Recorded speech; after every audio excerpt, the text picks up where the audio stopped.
Welcome to A Fork in Time, the alternate history podcast.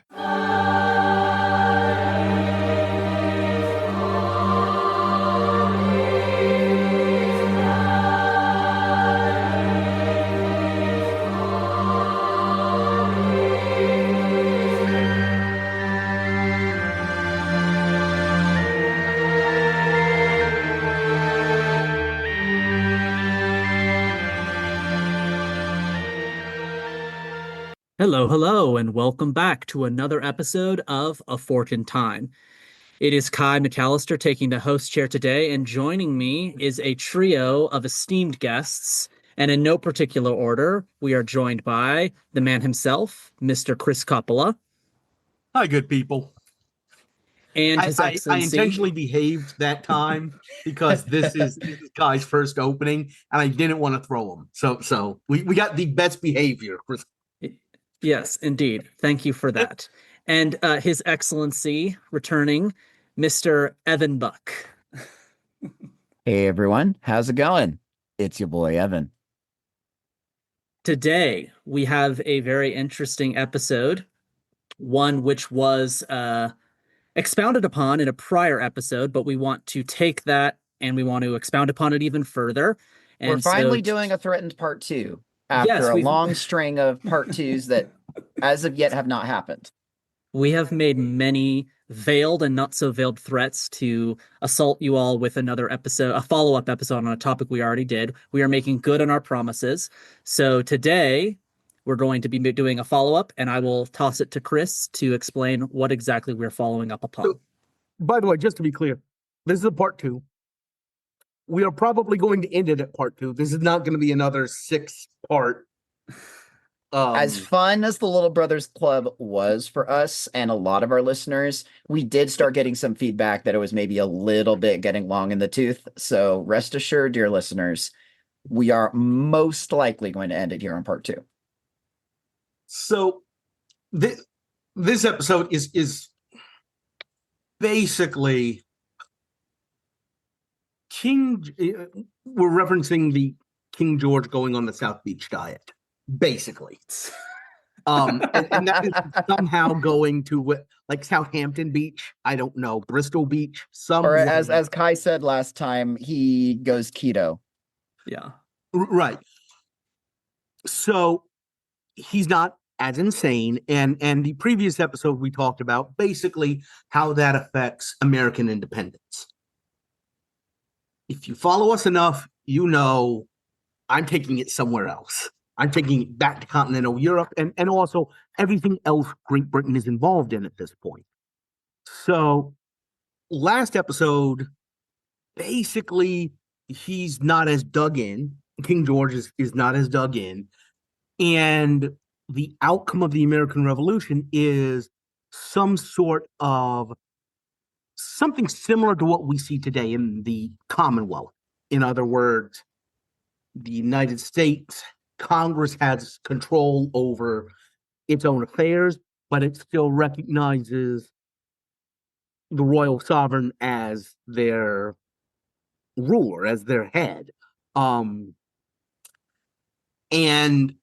that we discussed the implications for the United States, but I think the other part that we didn't really get into is what happens after that. And because again, King George III, that is over like 1783. He lived for another. He dies in 1820. Almost 40 years. Yeah. So there's a lot, and if you know anything about history, those are not a quiet 40 years. Nope. So we wanted to think about a couple of other things that happened and how is this going to play into those? And I wanted to start with the Wolf Tones. This is one of the Wolf Tone Rising. Sorry, not the band. They're named after the Rising. I know there is one listener out there who's going to love that. That is for you. So France, in this alternate timeline, also helped the United States. gain independence, and also spin itself into revolution. That happened 1789, and basically this will be very familiar to most Americans, kind of Cold War era. When you're at war with somebody and there is somebody who's like unhappy being ruled by them, you give them weapons. And the French did this. Proxy conflicts. In our timeline, and in this one of the things that happened is the French sent ships to Ireland to arm Catholics trying to overthrow the British rule. Now, at this point, Ireland is not quite part of the United Kingdom. That's about to change. It is, I believe it's in personal union under the control of Westminster, but it does not have any kind of voting rights. It is still basically an occupied territory. And by sending these supplies and they tried to send troops. They landed some, but not many at all.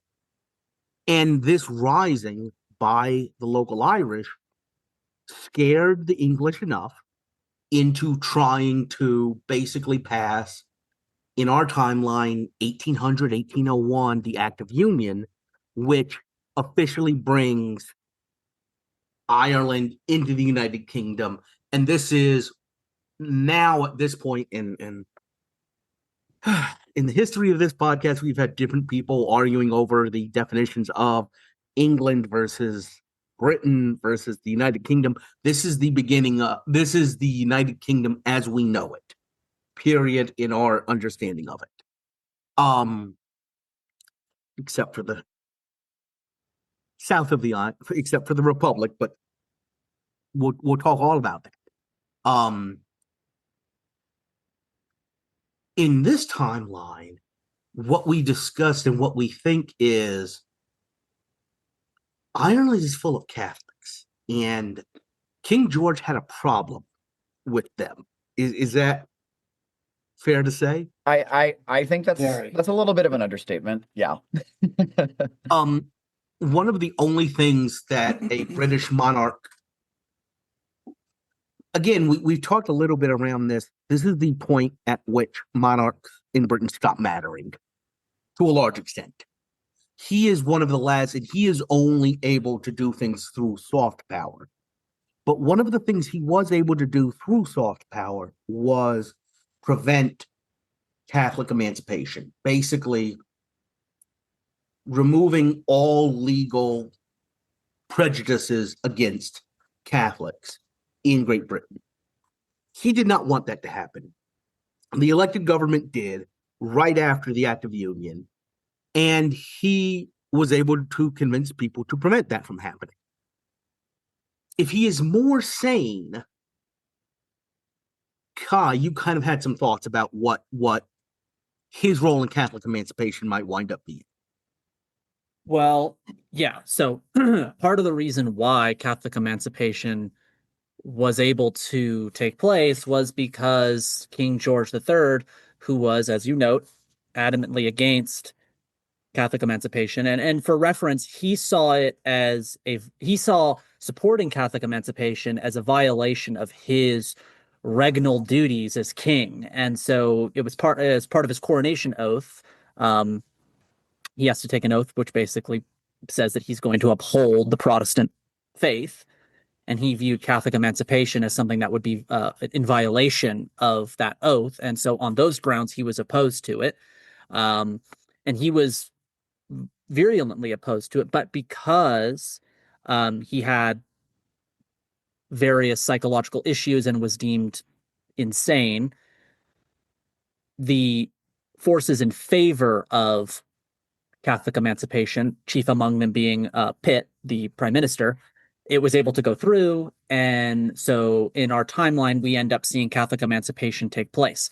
My contention, is that if we have a King George III who has his wits about him and is able to oppose this in a manner that is accepted, we might see an earlier or perhaps more vigorous fomenting of dissent among the Irish because they're not going to be emancipated and the king is adamantly opposed to their emancipation. And so they might see what we talked about in the prior episode, which is a United States that breaks away from the United Kingdom but still maintains King George III as head of state. They might see that as a model that they would then use to precipitate a revolution earlier.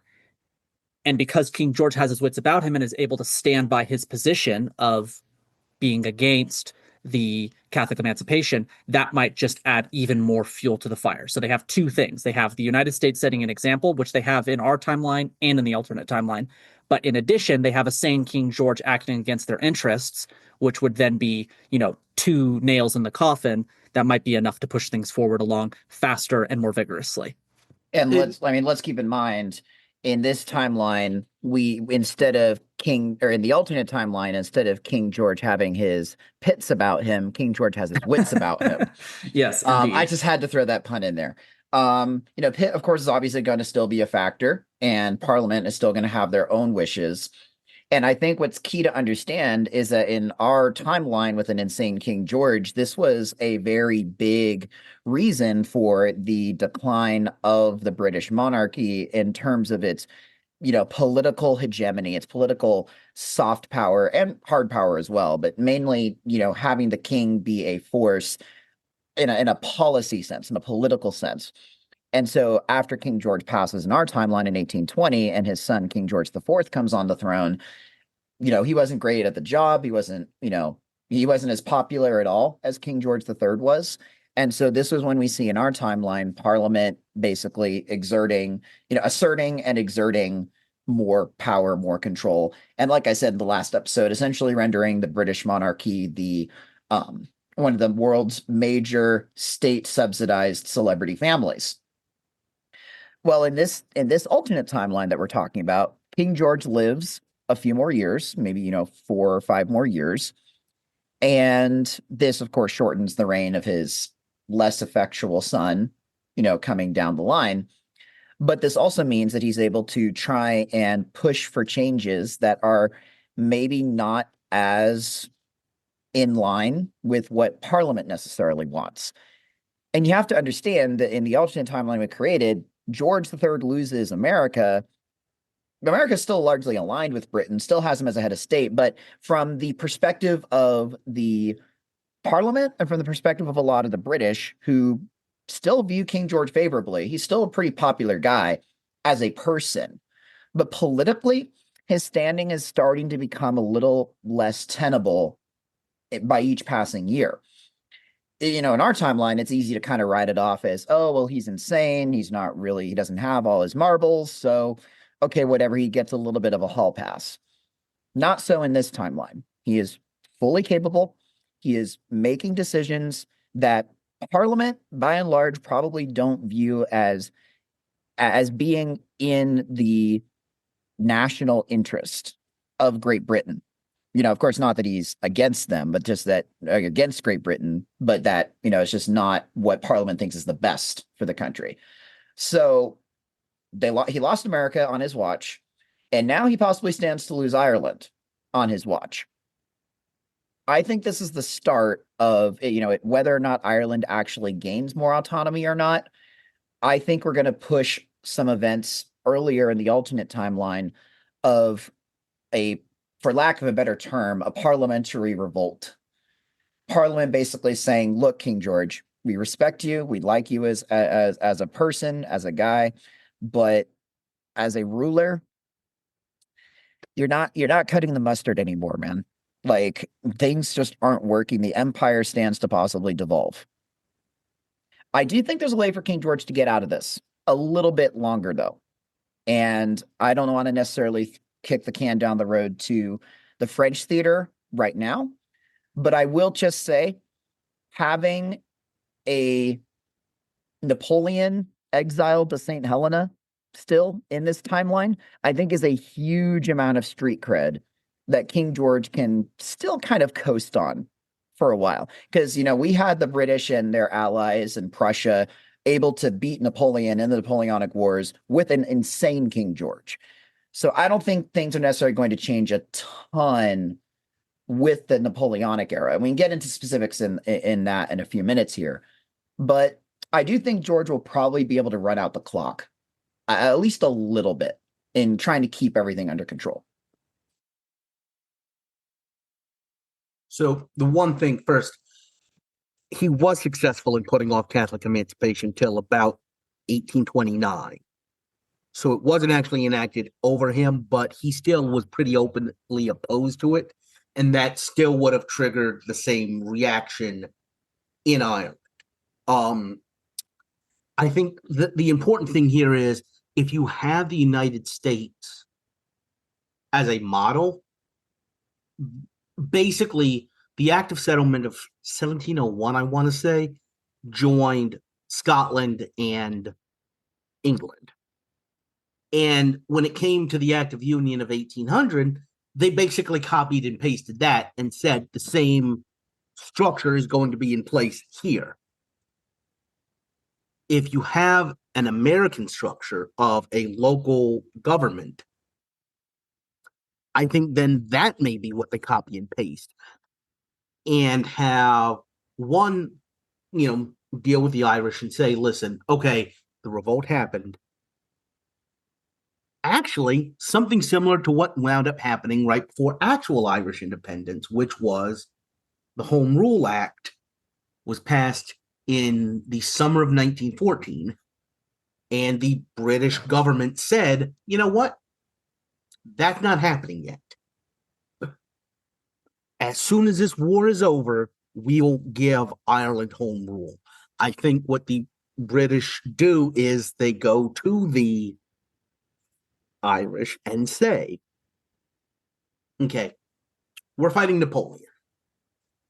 We are involved in a war with him. When that is over, then we will grant Dominion status, Commonwealth status, home rule to Ireland. And so we're talking about basically over 100 years earlier, because Napoleon is, kicking cans in St. Helena by 1815. So Ireland gets home rule over 100 years earlier because they get home rule in the Home Rule Act of 1920. Mm-hmm. And I think this has very big ripple effects in terms of, other colonial possessions as well at this point. So this works really well with one other thing. So 1796, 97, Napoleon comes to power. Napoleon is in charge during this first Irish revolt, during the Wolf Tone Rising. And I am not going to get into which coalition we're in the middle of. we end off in our timeline into the 7th coalition, I believe. So yeah, I'm not going to try and track that either. Basically, the one constant is Britain. Yeah. With one exception. The only time Britain and France are at peace is 1806, Peace of Amiens. And that is also heavily influenced by George III because he winds up maneuvering and convincing people to support somebody other than Pitt, who is responsible for signing the Peace of Amiens with Napoleon. If he is being sidelined or pushed aside, does Pitt take over, and is there that peace? That's actually a very interesting question. And I think a lot of it depends on when exactly we put the pushing aside. And I think it would probably be not well outside of reason to say that the triggering factor for pushing King George aside is home rule for Ireland. I think at that point, it's very easy for Parliament to make the case to say, all right, we've been very nice to you, we've been very gracious to you this whole point, giving you a lot of leeway in terms of what you want, but you're standing against our position against Catholic emancipation. That led to Ireland now being granted the same thing that America's been granted. So I think, Peace of Amiens probably still happens the way it does. And like I referenced earlier in the episode, I think a lot of what happens in the Napoleonic Wars happens very similarly to what happens in our timeline. But I think post 1815, post Napoleon is when we see a lot of these changes. So unless there's like a big argument for sidelining King George earlier, I would say that home rule for Ireland is kind of what finally is the domino that tips things over to where, Parliament takes over at that point. And so I'm placing that 1800-ish. So he is not in charge to push out Pitt in 1806. Okay. So you're saying, so if I'm getting the timeline right, when are we giving the Irish home rule? Well, that's the wrong question to ask me. We're promising them home rule once it's all sorted out. We're promising them home rule in 1802, 1803, with the caveat that we're gonna settle.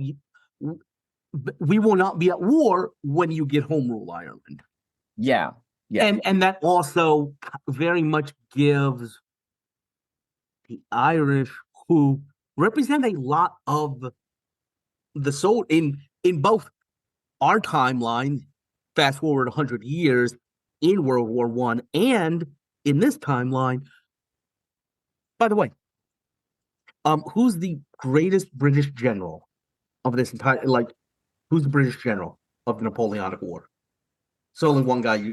As you talk about Wellington? I was going to say. Wellington. I was going to say it's Wellington. That's where we get beef Wellington from. Wellington's Anglo-Irish. He is an Englishman who's basically one of these nobles, and a lot of the officer class were given land and titles in Ireland. He's Anglo-Irish.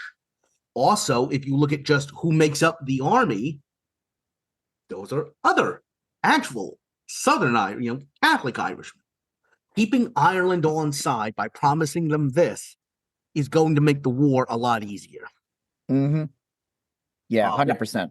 And I'm gonna. Go ahead, guys. So I was just gonna bring up a broad point that I brought up in the last episode, which I think applies here as well, which is, in our timeline, the King George III loses the American colonies, and that is seen as a monumental disaster that he laments for the rest of his life, and it has economic consequences. It has a whole bunch of downstream consequences, financial, diplomatic, etc. If in our timeline we already talked about what happens with the American colonies, about how they retain King George III as the head of state, I think that the economic savings, the diplomatic savings, the geopolitical savings will be such that when this happens in Ireland as well, you talk about, the English gentry being vested in Ireland as well. It seems to me likely that if we have this situation taking place, this is going to actually be a boon to the British Empire. They're not going to have to waste resources on quelling these sorts of uprisings in the way that they do in our timeline, and the tensions just boil over even to this day. So I think that this has some benefit to the British Empire outside of just, patting the Irish on the head and giving them a little bone. Absolutely. I mean, listening to other podcasts, they keep talking about what one thing the British do is they divide, or they make deals with some people in a given area. Yeah, this is, you can easily give the Irish, not necessarily Republicans, but the home rulist, a bone here and make your life easier. Why not? Yeah. And so I definitely agree. on that note, we now have the Irish situation sort of dealt with a little bit. I won't say that, but it will just in a very broad sense dealt with. And Chris brought this up in the pre-discussion. What is Scotland going to be doing in this situation? Scotland, a nation that is not Catholic in the slightest. They are entrenched Protestants. I think it's safe to say that Scottish society would have been with King George in the sense that they would have opposed Catholic emancipation as well, being a very staunchly Protestant society. Nonetheless, they are and have been, and in some senses remain, against the idea of the English monarch, and would be looking at these situations precipitating in Ireland and in the United States and elsewhere, and looking at that as a sort of template. Would that actually cause something to foment, or would it just be, or would Scotland just go with the flow? Which is very much not a Scottish thing to do, but they might do it. Yeah, I say that with love as someone of Scottish ancestry. Yeah, I was just gonna say Kai has a little bit of ability to speak to that matter. I think this is just kind of what I perceive it as, and maybe Chris and Kai can disagree with me on this, but my perception is that Scotland has been more tied to the hip with England, and like culturally, religiously, they are more. There's more that brings them together than kind of takes them apart at this point. I think Scotland also, like, hasn't exactly happened yet, but they're on the cusp towards the end of King George's reign in our timeline of really starting to see the benefits of like industrialization and economic union with England. There's a lot of benefit for them in that. So I don't think it's necessarily going to be a fomenting for independence per se, or cutting some sort of deal like no, but devolution. America and earlier devolution is what I'm talking about. Yeah, and I'm going to say I don't know if that necessarily happens. I think we could see Scotland. Again, there's room for disagreement here, but I personally feel that Scotland is in a good position and see the benefits of being, part of this union. They're probably going to want to ask for some more bennies. They might ask for some more bones thrown their way. They might ask for, and I think we might have noted this either in the last episode or in one of the pre-discussions of the prior episode, in which case none of our listeners would have heard that. But we noted that Scotland, even today, has its own parliament, its own legislator, and it has a degree of autonomy while still being part of the United Kingdom. Might we see that happening earlier, a little bit more power given to them to keep them happy? I could certainly see that. So let's make Chris feel ancient for a moment. When did that Scottish Parliament begin? Yes. Scottish devolution, or the establishment of the Scottish Parliament, which I think is called Holyrood. I don't know if I'm pronouncing that correctly, but I think it's that. That took place just shortly after the death of King George III in 1997. and what other event happened in 1997? Your birth as no. I was the year after. Okay. Yeah. So you and today myself, I was born in 96, so I was the ripe old age of 1 when this happened. Okay. Yeah. He threw that out in the pre-discussion, and I think thinking about another great podcast, Empire. It's a couple of BBC authors and journalists on it. One of them, a guy named William Dalrymple, is Scottish, and they talk about the British Empire, and there are a ton of Scots involved in specifically India, but what a lot of people call the Second British Empire. They lost the first being the United States and North America-ish. The second being east of Suez, being primarily India, but a lot else. And I think it depends where the lines are drawn and what is the responsibility of the Commonwealth versus what are the responsibilities of the individual components of it. I think as long as they're still considered natives, they're still considered of our country by the East India Company, I don't think they push that much for devolution. Or they might push for drawing the line where the Commonwealth is a free trade area. That's the main thing it is, I think. And that is kind of in keeping with, hey, the other important thing that happened in 1776, Adam Smith A. Scott publishes The Wealth of Nations, which is liberal classic economics. And I think that might be the way that goes. Yeah, and I'm just from quick Wikipediaing, I'm gonna say something that doesn't happen. Never admit that you're Wikipediaing live on. Look, Chris, we've admitted it so many times in the last few episodes that I think our listeners deserve to know that this is some of what happens. And I'm gonna make reference to a rather obscure cultural event that would not happen in this alternate timeline because we don't have King George IV on the throne. And so because of this, kind of like I'm going to draw a slight analogy to our disco episode where we see I had no idea I was going to throw the disco episode into a discussion about post-Napoleonic Wars, alternate timeline, Great Britain. Listen, I just talked about economic theory. Obviously, disco is the next thing that comes up. Of course it would be. But like how we talked about how disco is already existing kind of on the outs, and then it had a revival, a little bit of a resurgence with Saturday Night Fever.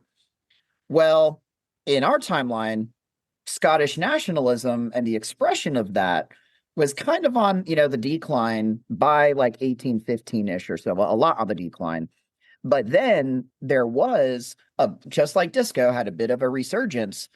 Scottish, I'm not going to say nationalism, but cultural elements of the classic Scottish Highland experience had a huge resurgence, a huge upswing, to the point where I am looking on my screen right now a picture of George the Fourth in a Highland dress, in a Scottish kilt. And, of course, with my quick Wikipediaing, I'm not exactly entirely sure about the causes of this, why this happened. I just know that this did, in fact, happen, that Scottish culture kind of became a bigger deal again after King George III passed and George IV takes the throne. If we move the timeline down a little bit, 4 or 5 years, I kind of doubt we see a aging George III wanting to give as much cultural credo to the Scots. So, the Scottish Highlands resurgence and culture probably still happens, but you don't have a picture of George III in a Scottish uniform. And by the time he passes and King George IV comes around, that resurgence has probably faded away a little bit. So just as kind of like a quick cultural aside, I was not aware of this, like slight revival of the romanticism of the Highlands culture. We probably don't see that. So that will also probably lead to not having as strong of a push for this devolution. And I mean, we didn't even see a devolution push in our timeline with the Highlands culture revival. So I think it's just purely limited to a cultural event that the monarchy doesn't even talk about.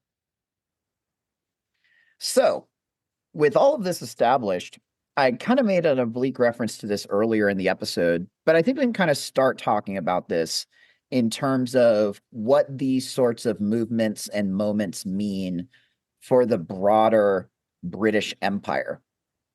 And I think there's some very important downstream implications of these events, of, a sane King George, of this earlier formation of a Commonwealth.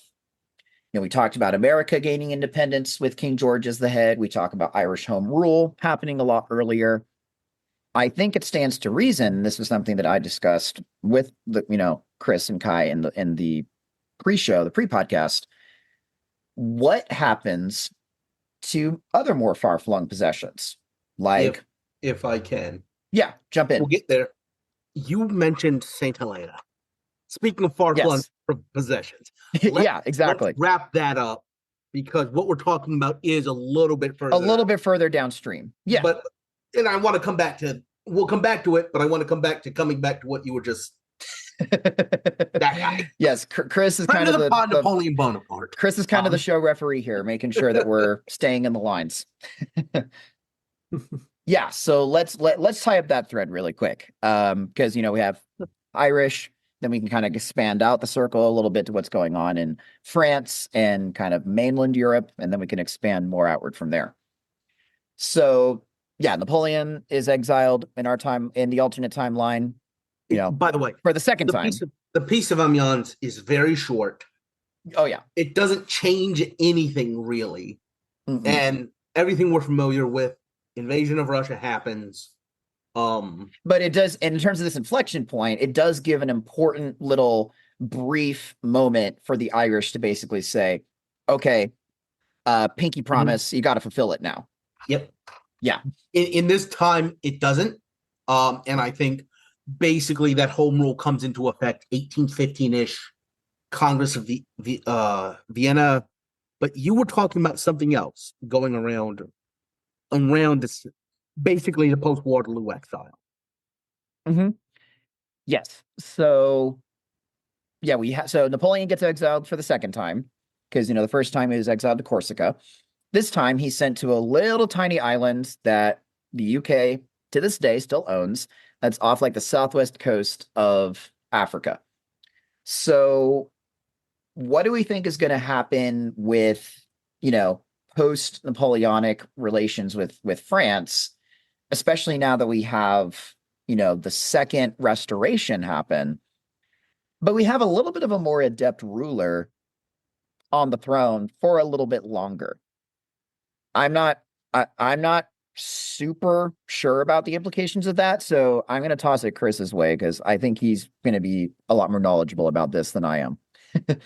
Well, listen, if you look at the Congress of Vienna, the settlement of 1815, it kept Europe at peace for 100 years. It allowed Great Britain to become the preeminent power. What more do you want? Honestly, does anything necessarily majorly change there is my question. That's the thing. I don't necessarily think so, just because this isn't like he was meddling in the negotiations. Castlereagh kind of was allowed to do what he wanted. Metternich is doing what he needs to do. And the settlement that happened in the Congress of Vienna is almost like, I'll throw it open to other people, but it is looked at as like the post-war settlement that actually kept things settled for almost a century. Yeah. No, I don't necessarily think that anything with regards to like the intra machinations of the monarchy and parliament and all this stuff is going to necessarily lead to a much different outcome there. I think that, and again, might be getting a little bit ahead of myself here, but I'm just going to throw this out there because this is where I see this going. With the system that we've set up, and that is leading to the Congress of Vienna, in terms of the colonial possessions, I think this changes potential, I'm not going to say conflicts, but I'm going to say, divvying up possibly of, areas like Southeast Asia, Africa, the rush for Africa. I think that that's where we probably mainly see some of the more downstream effects. Because if we assume that a lot of the benefits of this post-war settlement still happen and still benefit India, Great Britain, but it's going to be more spread out. The benefits are not going to be as tied to or as centralized in Great Britain. We're also going to see other independent countries or nominally independent countries like America and like Ireland basking in some of these benefits. Perhaps we don't see as mighty, for lack of a better term, a Victorian era for example. Because, the Victorian era was, hey, the sun never sets on the British Empire. And again, I'm biting at the chomp to get to this part of the episode. But if we have more unrest or less of a strong British influence in the colonies, then obviously the monarchs still happen the way they do. George IV, whoever happened after the George IV, I don't remember his name, and then Queen Victoria, that still happens. But is her age still remembered as strongly as it is in our timeline? I would say more likely than not, probably not.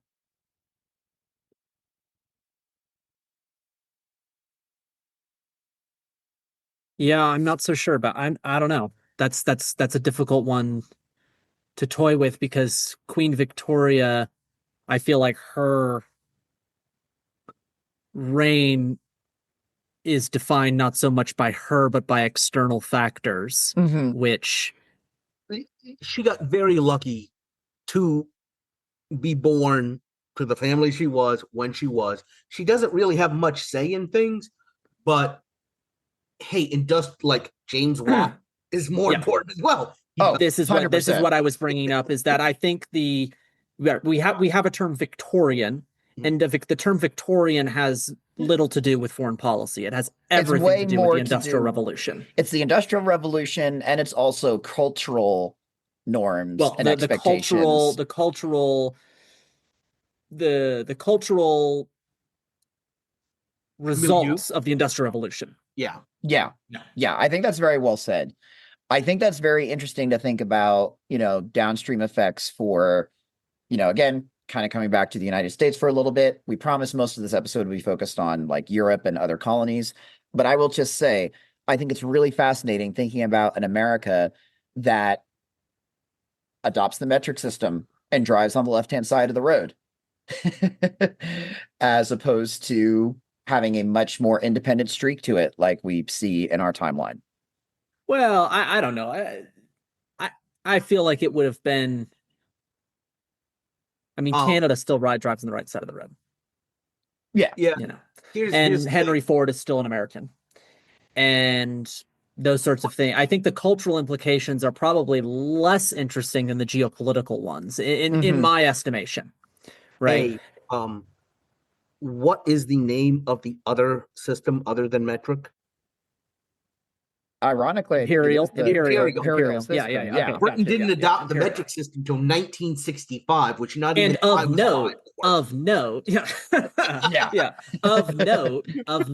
the metric system is the result of partly the French Revolution. Sure. The SI units are the governing body of the SI is French, I believe. Yes, at least it was. Yeah.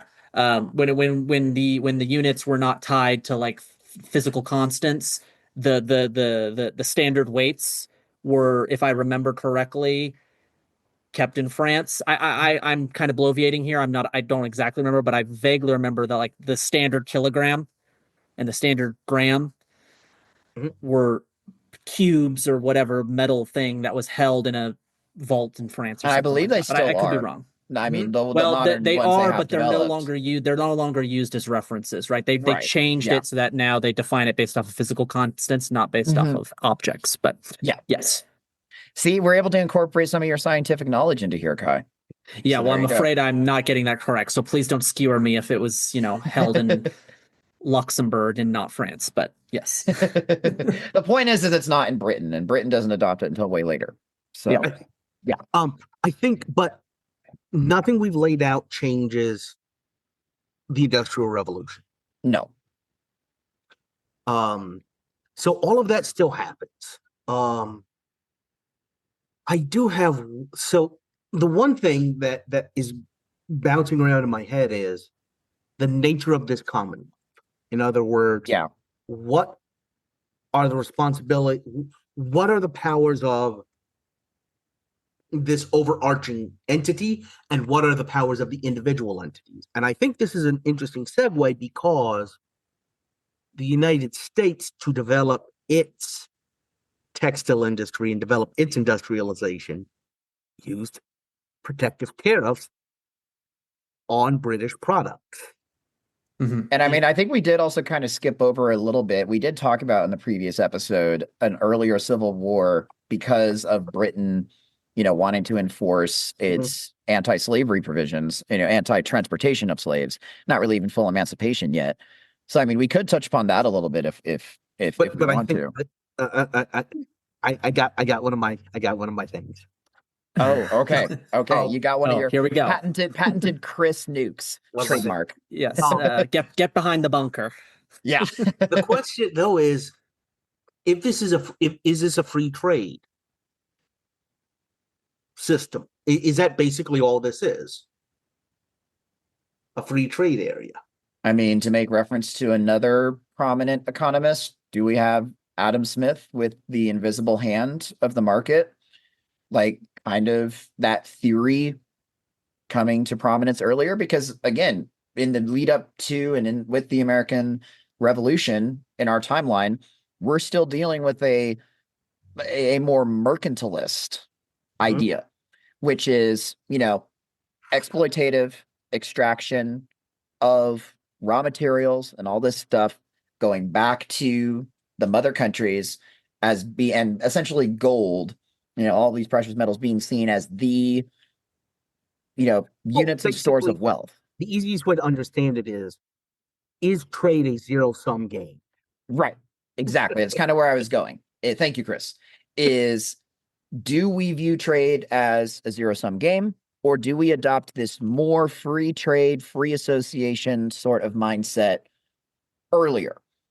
Honestly, I would say if we have independent countries that are operating under this Commonwealth umbrella, it really doesn't make sense to view this as a zero-sum game. I think you want to view it more as a association of friendly nations that are in line with your interests, and you want to do the most you can to mutually benefit from each other.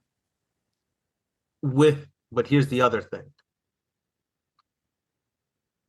Do the individual members of this area have the right to put trade protections against other mutual members, or is this set?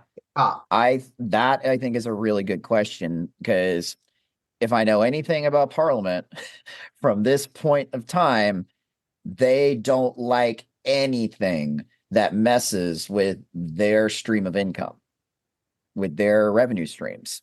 That's what the revolution was largely fought over. So if we have an America that basically agrees, and other, Commonwealth entities, sure, that I'm just kind of using America for short to illustrate the point. If we have an America that still assents to the monarch being the head of state nominally, and a parliament that can still wield authority over their economic policies, as soon as America, as soon as, some other colony tries to impose these, protectionist policies, we might start seeing some ruffled feathers from that, to say the least. But what does that mean? That's what I'm kind of trying. Is this where the patented Chris Nuke is going to come in? Yep. All right, let's go. Let's shoot for it. Corn laws. The Corn Laws were laws passed in the 1820s that basically put protective tariffs on the importation of cheap food, corn, into the United Kingdom.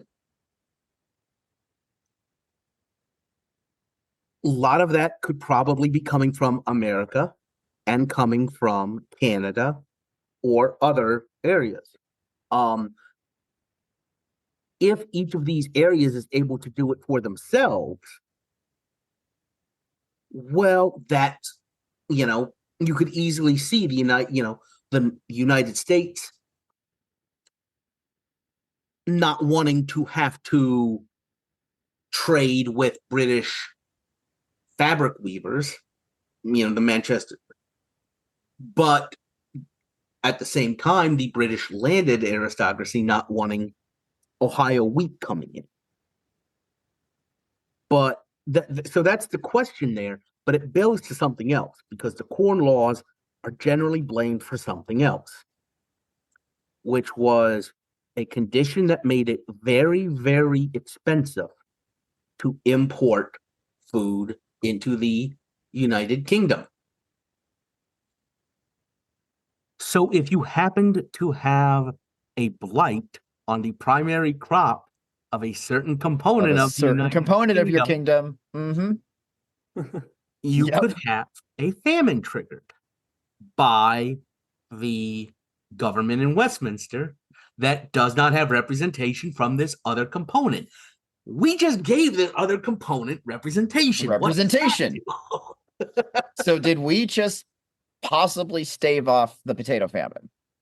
Is what we're saying. Well, I'm No, not.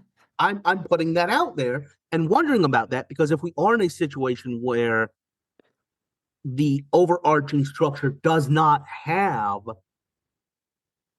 the control over individual components' trade policies, I mean, GATT has never been that important. Now it is. I just realized none of you were alive for GATT. But you're really missing Dylan right about now, aren't you? I am. But like, if Ireland is its own thing and isn't covered by the tariffs of Great Britain, it can throw open and import as much food as it wants to. Two, what does that do to both industrialism in Great Britain and the United States, where you don't have this flood of people flowing into? That's huge. No, that has big downstream implications for the United States, because we don't have possibly, I'm just going to say, I think that you can't necessarily entirely blame the Great Famine, the potato famine, on just the corn laws. I think it certainly exacerbated it a lot, but there are also like underlying natural factors, I think, that would be at play too. But we can assume, let's say for operational purposes, it's less severe. Once the signs start showing themselves that something's going really poorly, they can just import food to kind of make up for the shortfall. And so maybe we have because they're not being governed by a foreign power that doesn't want to import food. Right. And so then we have, a less severe famine, and we don't have a huge Catholic Irish immigration to the United States, which is really interesting when you think about it, because that was one of the key moments that one can look to in our own timeline in the mid-ish 1800s and after that point. I mean, that's big for like the development of the Western United States. It's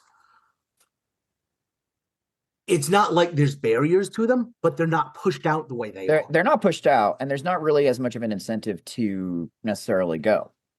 I mean, I'm sure if you do, but it's not the huge cultural, ethnic impact that we see in our timeline.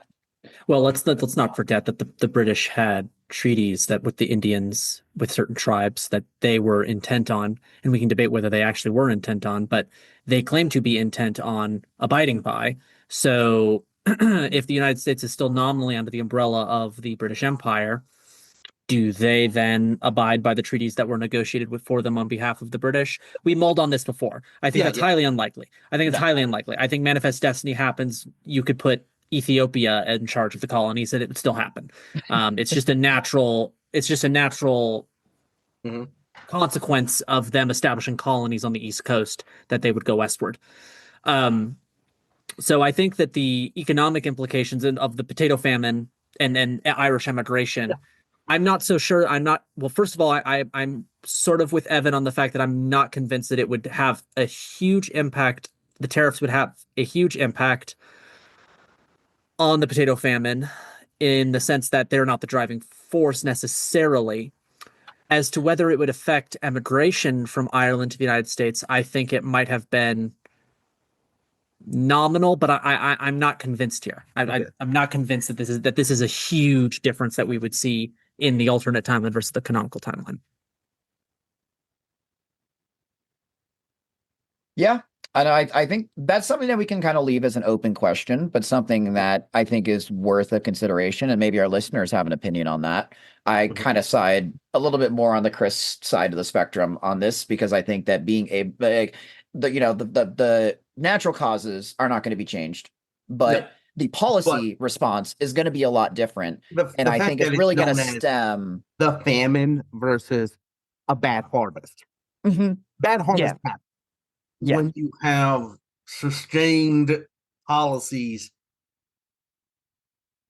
exacerbating them, that's when you really get into the famines of when. But didn't we spend the first part of this episode earlier talking about how in our timeline we might see devolution we might see something come about where the Irish have more autonomy? Yes. And wouldn't we have to factor in that, because we have that part of our timeline established earlier, and then we come into being here and we're blaming English parliamentary tariffs on causing an Irish famine, but we previously talked about Irish government being more in control of their own destiny. I feel like there's too many interplaying forces. Oh, no, here. no. I kind of feel like we're talking about at the start of episode 1 of Star Wars, where they're talking about in the scroll that tax policy is like the proximate cause of the events of episode 1. I kind of feel like that's what we're talking about here. To answer your question, Kai, the absence of those laws are in our timeline. At the beginning of this episode, Ireland gets its own somewhat government.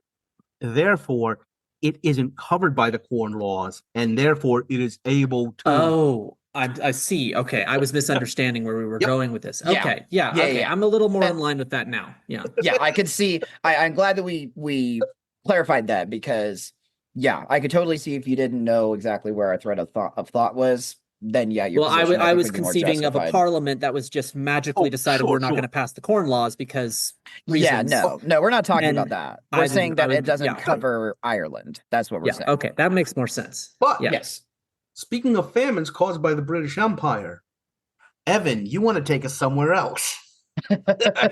Oh, quite the segue that we could get into here. Yes, let's talk about that. Maybe you'll bring in the famine part, because I just have more of a geopolitical understanding of this. Sure. But let's get into, as we kind of start roughly drawing the episode to a close. And usually when I say that, that means we're going to talk for another 15 to 20 minutes. But we're definitely... I've got my bomb out. So you got your bomb out, but I'm going to drop another bomb, which, hey, we'll see where it goes.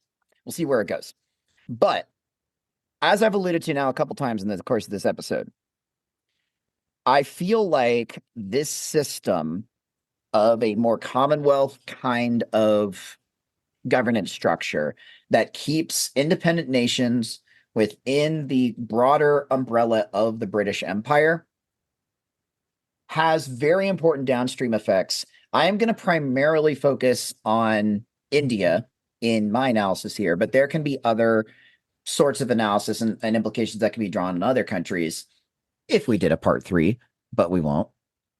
More likely. I was hoping we would get through without even threatening, but me too. But you know what? I decided I might as well, for the sake of it, because I'm kind of ego protecting a little bit, Kai, like we like to say sometimes, because I feel I might be biting off more than I can chew here. But okay, try as I might, I will do the best I can without doing another. That's quite the setup. And maybe it's setting it up a little bit too large, but nevertheless, he persisted.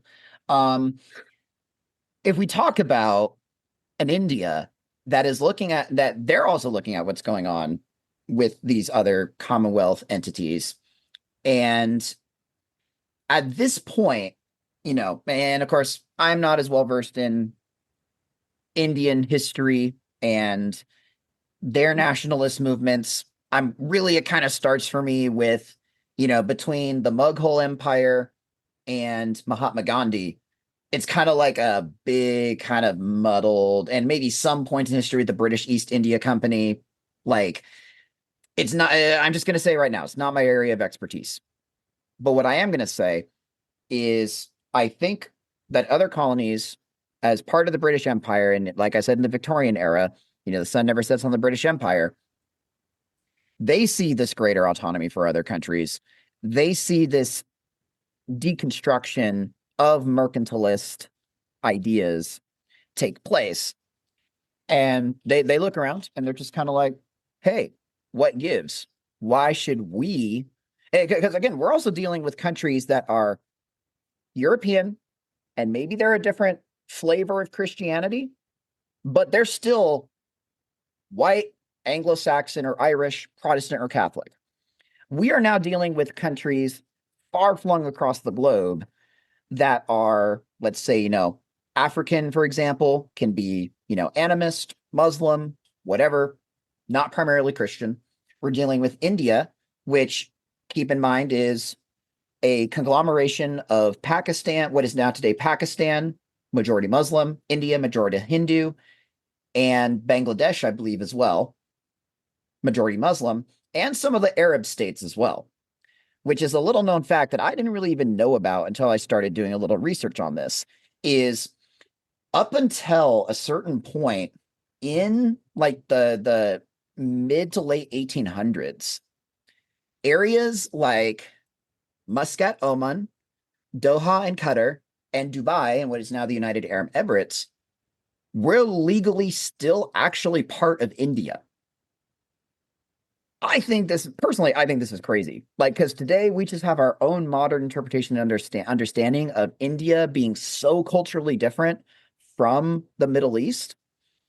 But under the British rule for a long time, these areas were all still part of one great big unhappy Indian family. Anybody even nominally familiar with Pakistan-Indian relations know that what I say is the understatement of the century, perhaps the millennium. Accelerate trends of Indian nationalism, let's say, by even just a couple of decades. I'd say under this system we're establishing, it's actually a few decades, because we have Mahatma Gandhi come about in early or late 1910s, early 1920s sort of time frame, who Mahatma Gandhi in our timeline is known for being a peaceful resistor for the most part, right? Non-violent, it's very much inspiring Martin Luther King and the civil rights movement here in the United States. Well, what if you predate stronger Indian nationalism before Gandhi comes to this around the scene? Gandhi's born in 1869, 1870 roughly, but doesn't really gain a bunch of prominence until the 1900s. If you have stronger nationalism, wanting greater autonomy, and I would say a rejection of the Commonwealth system, I would say, because, and I'm just kind of spitballing here, I'm kind of broad brushing here, Chris and Kai, I would more than welcome you combating some of these points if you want to, but I'm just kind of brushing out a large skeletal structure that we can operate, debate, argue under here. I can pause for a second. This is why I think we might want to release these videos like on YouTube or something, because Kai just started laughing at my facial reaction as my arms cross and I'm getting ready to jump in. Yeah, you're getting ready to text in the comment, war is coming. Yes, you are getting ready to drop a massive bomb. But finish your point of thought, Evan. I'll finish out my point of thought, and then, as in true Chris fashion, it'll get obliterated in 3 seconds. Oh, I'm coming too. There's an alliance that's coming for this. Yeah. So let's just say that there's a sooner, we'll call it, for sake of argument, rebellion, a sooner repudiation of this Commonwealth system. Might we see, I don't necessarily even know where it's going to necessarily lead, but I'll just say for sake of argument, sooner Indian independence, sooner Indian autonomy, which also includes areas that are traditionally now today known as Middle Eastern Arab states, and Pakistan and Bangladesh. In our timeline, we had India gain independence as, what we now call today Pakistan, India, and that led to a bunch of problems. But this idea of Pan-Asianism, because I also understand from our timeline's history, up until a certain point, areas like Kuwait and Yemen saw themselves as having common ground, common independence alliances, really, you can say, with India, and that lasts until a certain point in our own timeline. Well, if we accelerate Indian independence or accelerate Indian autonomy, might we see closer ties, whether that's economic, political, cultural, whatever? I'm just going to go out on a limb and say I don't think there's any way to make closer cultural ties when you have such diametrically opposed religious systems. But on a realpolitik geopolitical level, we could see a larger India, or an India that and other Arab states that are more aligned as Asian countries, not so much seen as a separate area known as the Middle East today that is a geopolitical hotspot. I don't know. I'm going to throw that out there. Now I'll let the piranha pack of Chris and Kai come in and obliterate my my thought experiment. Kai, please. Okay.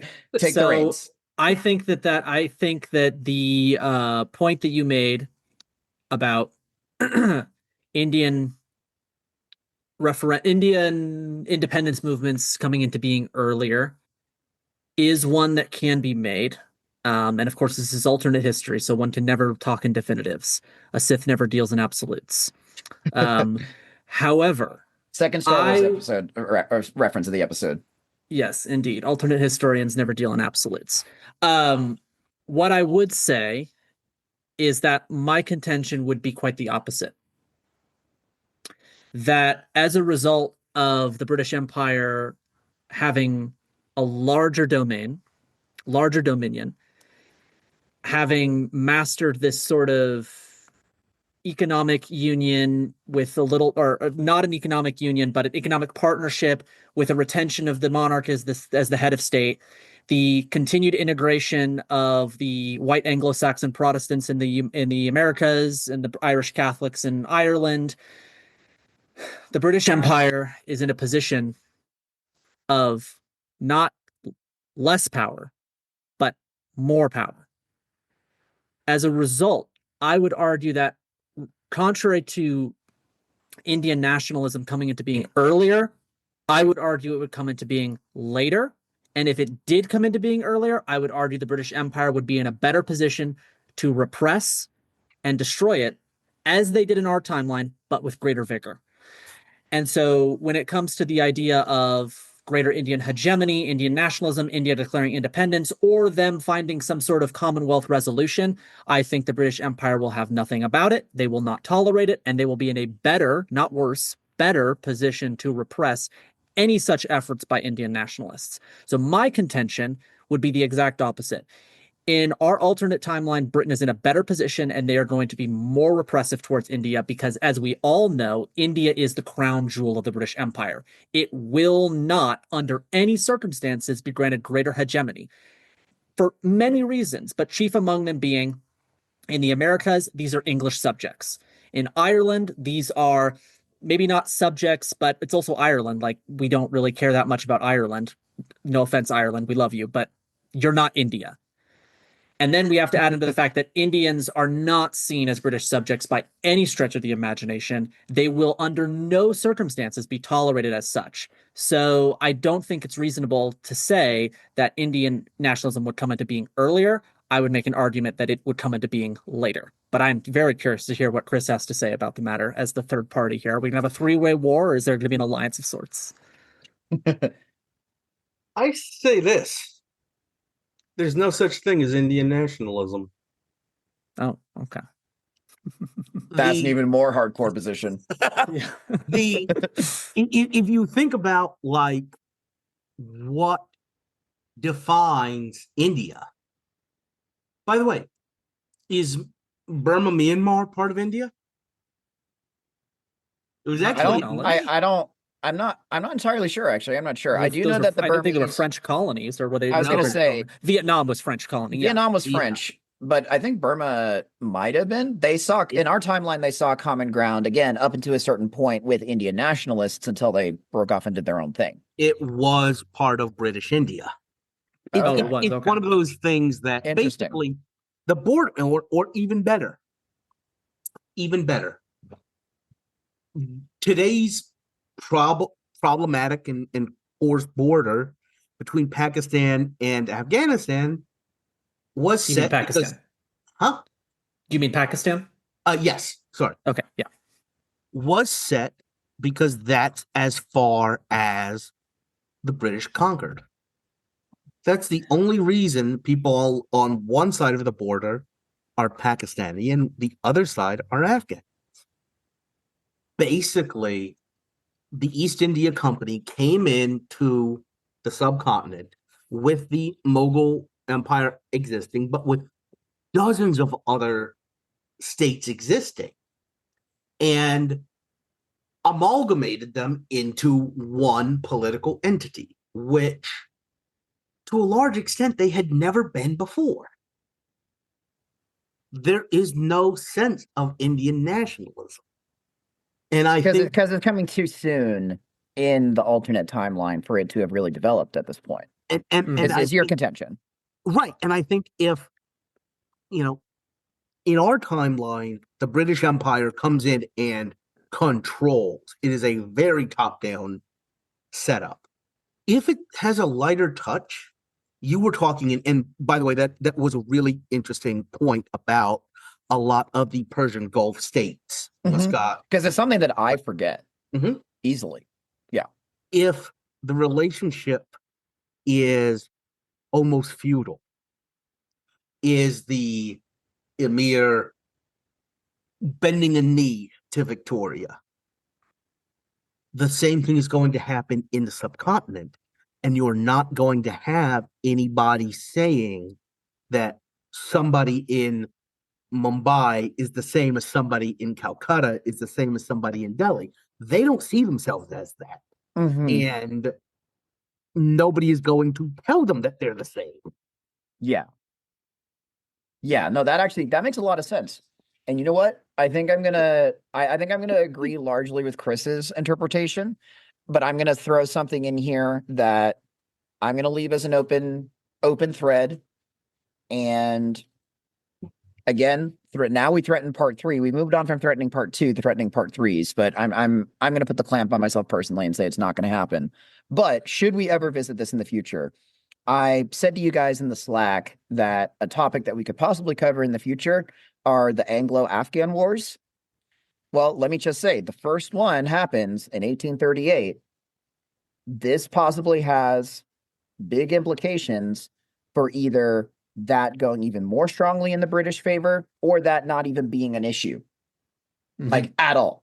And I think if we assume more of Chris's interpretation, we probably don't even have any sort of 1800s mujahideen, trying to rise up, and the British having a, joining the long list of the graveyard of empires. That I think is a really interesting thread to. I'll just leave it hanging here, but. Yeah, and I'm going to leave this hanging as well because we're threatening part 3s with reckless abandon here. It's a war crime. And we kind of need to wrap this up on a long episode already. On an already long episode. What I will say is I don't think that this should be picked up again as a third part because it's just too long. But what I would say is something that you brought up when you dropped the India nuke, Evan, was a thought in my mind about the auspices under which India gained independence, right? It gains independence in the 1960s. What happened 2 decades prior? India gained independence in 1947. Yeah, I was going to say 1947. I'm sorry. Yeah, 1947, and then World War II happened. World War II happened in the decades prior. Yeah, right. And so, what situation? The situation that took place was World War II, and then the situation prior to that was World War I. If we have an economic union or a political union between the United States and Great Britain, we then have to consider what would happen in those two events. Right? What would happen in a situation where the United States enters World War I immediately as part of Great Britain? Now, that would be fun for a part 3. Also, or not even part 3, but extension of this idea. But one thing we didn't quite establish is that automatic? Yeah. And I think that's a good place to leave the thread hanging a little bit. Yeah. Is it automatic? Who knows? But anyway, I think that's about as good a spot as any to just finally wrap this up. Kai, I'm just going to say it's probably not a good idea to say drop the Indian nuke in the same sentence or same general vein of thought as talking about Pakistani relations. Yes, indeed. That was reckless. Just a wee bit. But I got what you were saying. So thank you all so much for bearing with us. And if you've listened to the end of this very meandering but very fun episode that is leaving a lot of very interesting historical threads left hanging, we thank you so much. Even if you didn't, we still thank you for tuning in. If you want to spout off, opine on this episode on how wrong we are or how right we are, some other thoughts you might have, feel free to sound off in the comment section on whatever platform of choice you listen on. Or primarily, we like to talk on the Discord, and we've seen a little bit more activity there over the last couple weeks. Just feel free to join in the conversation. And we understand podcasting is kind of a one-way medium where people just kind of generally listen and consume it and not necessarily respond back. But we have a very ample platform to do the job if you do want to engage with us and even give other alternate topic ideas. We love taking ideas from our Discord and seeing where they go. But anyway, as we always like to end off these episodes, if we happen to stumble across a fork in the road of time, what do you think we should do with that?